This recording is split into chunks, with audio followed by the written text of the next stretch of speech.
Hi everyone, welcome to village log creator. ನಾನಿವತ್ತು ನಿಮಗೆ ಮನೆಯಲ್ಲಿ ಸಿಂಪಲ್ಲಾಗಿ ಮೀನು ಸಾಂಬಾರು ಮಾಡೋದು ಹೇಗೆ ಅಂತ ಈ ವಿಡಿಯೋದಲ್ಲಿ ತೋರಿಸ್ಕೊಡ್ತಾ ಇದ್ದೀನಿ.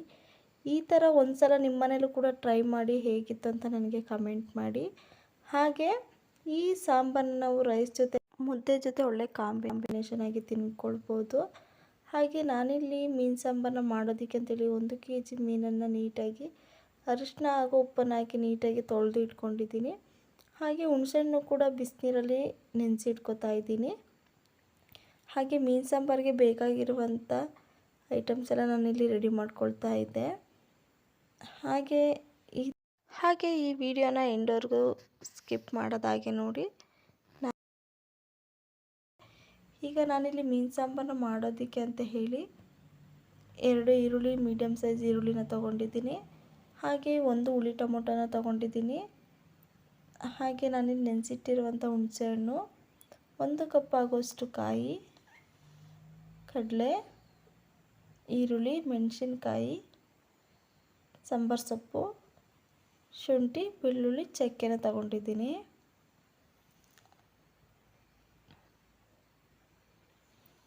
ಹಾಗೆ ನಾನಿಲ್ಲಿ ಸಾಂಬಾರನ್ನ ಮಾಡೋದಕ್ಕೆ ಅಂತೇಳಿ ಗ್ಯಾಸ್ ಮೇಲೆ ಒಂದು ಪ್ಯಾನ್ನ ಇಟ್ಕೊಂಡು ಮಸಾಲೆನ ಈಗ ರೆಡಿ ಮಾಡ್ಕೊತಾ ಇದ್ದೀನಿ. ಪ್ಯಾನ್ಗೆ ಸ್ವಲ್ಪ ಆಯಿಲ್ನ ಹಾಕಿ ನಾವಿಲ್ಲಿ ಫಸ್ಟು ಲೋ ಫ್ಲೇಮ್ನಲ್ಲೇ ಇಟ್ಟು ಈರುಳ್ಳಿ ಎಲ್ಲನೂ ಫ್ರೈ ಮಾಡ್ಕೊಳ್ಬೇಕು. ನಾವೀಗ ಮಸಾಲೆಗೆ ರೆಡಿ ಮಾಡ್ಕೊತಾ ಇರೋದು. ಈ ರೀತಿ ಹುರಿದು ನಾವು ಮೀನು ಸಾಂಬಾರಿಗೆ ಮಸಾಲೆನ ರೆಡಿ ಮಾಡ್ಕೊಳ್ಳೋದ್ರಿಂದ ಮೀನಿಗೆ ಸಾಂಬಾರಿಗೆ ಒಳ್ಳೆ ಟೇಸ್ಟ್ ಕೊಡುತ್ತೆ ಅಂತಲೇ ಹೇಳ್ಬೋದು. ಈಗ ಶುಂಠಿ, ಬೆಳ್ಳುಳ್ಳಿ, ಚಕ್ಕೆನ ಹಾಕಿ ಫ್ರೈ ಮಾಡ್ಕೊಳ್ಬೇಕು ನೀಟಾಗಿ. ಈಗ ಟೊಮೊಟೊನ ಆ್ಯಡ್ ಮಾಡ್ಕೊತಾ ಇದ್ದೀನಿ. ಈ ರೀತಿ ಫ್ರೈ ಮಾಡ್ಕೊಳ್ಳೋದ್ರಿಂದ ಒಳ್ಳೆ ಮಸಾಲೆ ಫ್ಲೇವರ್ ಕೊಡುತ್ತೆ ಅಂತಲೇ ಹೇಳ್ಬೋದು. ನೀಟಾಗಿ ಫ್ರೈ ಆದಮೇಲೆ ನಾನೀಗ ಇದಕ್ಕೆ ಕಾಯಿನ ಸೇರಿಸ್ಕೊತಾ ಇದ್ದೀನಿ. ನಾವು ಕಾಯಿನ ಹಾಕಿ ಜಾಸ್ತಿ ಹೊತ್ತು ಫ್ರೈ ಮಾಡ್ಕೊಳ್ಬಾರ್ದು.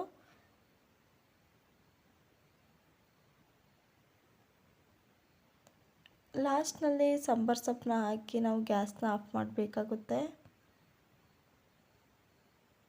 ಇದು ಮಸಾಲೆ ರುಬ್ಬೋದಕ್ಕೆ ತಣ್ಣಗಾಗೋದಕ್ಕೋಸ್ಕರ ನೀರನ್ನ ಹಾಕಿ ಸ್ವಲ್ಪ ಹೊತ್ತು ಬಿಡಬೇಕು.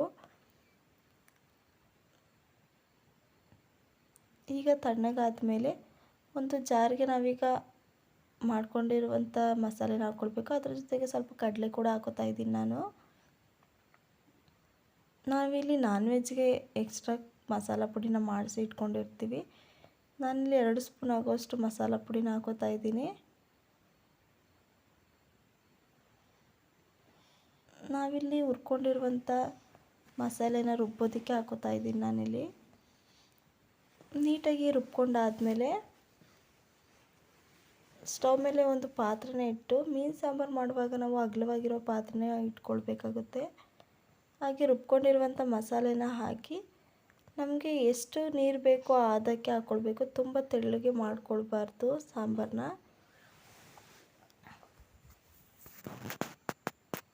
ಹಾಗೆ ಮಿಕ್ಸ್ ಮಾಡಿಕೊಂಡು ಈಗ ನಾವಿದಕ್ಕೆ ನೆನೆಸಿಟ್ಟಿರುವಂಥ ಹುಣಸೆ ಹಣ್ಣಿನ ರಸನ ಸೇರಿಸ್ಕೊಳ್ಬೇಕು. ಮೀನು ಸಾಂಬಾರಿಗೆ ಹುಣಸೆ ರಸನೇ ತುಂಬ ರುಚಿ ಕೊಡೋದು. ನೀಟಾಗಿ ಮಿಕ್ಸ್ ಮಾಡಿ ರುಚಿಗೆ ತಕ್ಕಷ್ಟು ಉಪ್ಪನ್ನು ಸೇರಿಸ್ಕೊಳ್ಬೇಕೀಗ.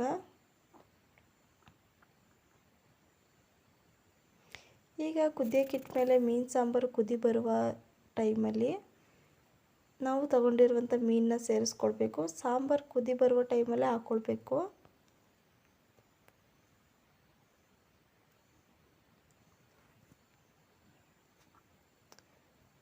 ನೋಡ್ತಾ ಇರ್ಬೋದು, ಈಗ ಸಾಂಬಾರು ರೆಡಿಯಾಗಿದೆ.